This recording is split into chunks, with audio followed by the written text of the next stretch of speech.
Hi, it's Ed Butowski. This is going to be a strange story, but I couldn't think of a better time to share it than today, right after Senator McCain has passed away. Um, he and I had a very unusual relationship in that it didn't make any sense at all. And I guess I have a lot of relationships like that. But I got to know Senator McCain many years ago when he and I crossed paths working on a few things. And what I always noticed was how easy it was to talk to him, how nice he was to me. And as a result of that, which I'm going to tell you the story, there's 21 people alive today because of Senator McCain, and nobody's ever heard this story. But given that he passed away yesterday, I thought it made sense to share it today.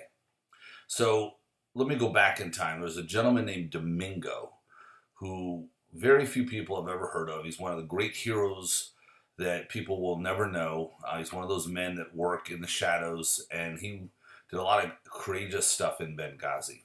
After working in Benghazi, way before the attacks on 9/11, he left Benghazi and started doing other work, and eventually found himself in South Sudan working for the United Nations. Domingo and I developed a good relationship. He and I would Skype almost every day. When he was in South Sudan, he would just, with time differences, we would just chat, and we became, and still to this day, are like brothers. So 10 o'clock on July 11th in the morning, I think it was 2016, I get a Skype. It's Domingo, just like normal, but this was very different. He said, "Ed, this is a problem. We have a big problem here." And I said, "What's going on?" He said, "Ed, I need you to help me. I don't know what to do. There are these tribes or these troops that are attacking this compound called the Terrain Apartments in Juba. I believe it was Juba or Judah, but I think it was Juba. And I can't get a hold of anybody. I've called the U.S. Embassy. I've called all other places I could possibly think of to call. Now, Domingo at this point is on a roof. You're hearing gunfire. South Sudan is a terrible place, and there's some really bad things going on at that exact moment. And he showed me with his phone some of the things that were happening. He said, "Ed, you got to help." And I thought, what do you want me to do? He says, "Ed, there are women that are being raped and murdered at the Terrain Apartments. 13 of them are Americans." And I thought, okay, I can't believe I'm getting this call. I can't believe I don't know what to do. And I thought for a while, and the first person that came to my mind was Senator John McCain. So I called him. He was very nice years ago to give me a cell phone number. I had no idea that he saved my number. So when he answered, he goes, "Hey, Eddie, how you doing?" I go, "Senator McCain, I don't know if there's I don't know what to do here, but I feel a tremendous responsibility, and let me tell you what's happening." And he took down some notes. He said, "Eddie, I'm on it." And I said, "Are you sure?" I said, "What should I say? What should I tell back to Domingo?" He says, "You tell Domingo that I got it." And I thought, okay. So I don't know what happened at that moment. I called Domingo back. I Skyped with him.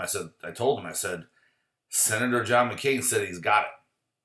Well, about 6 hours later, all of those people were rescued. I think one or two might have passed away.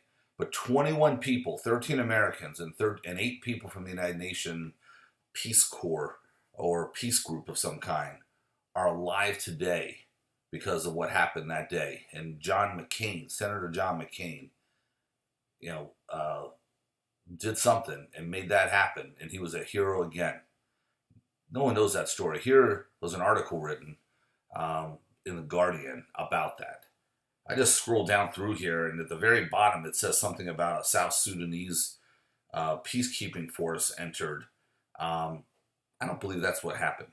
In fact, I know that's not what happened. What did happen was a SEAL team arrived from nearby, happened to talk to some of those guys years later, and they're the ones that led the group in. They might have brought some of them in with them, but it was all because Senator McCain took my call. Always so gracious to me, always so nice. And as I see all these great memorials to him, I just felt it that I needed to do this. Very few people Nobody in his family's inner circle would know my name at all. But Senator McCain was a wonderful man, and he was a kind soul. But I thought it made sense to share this story.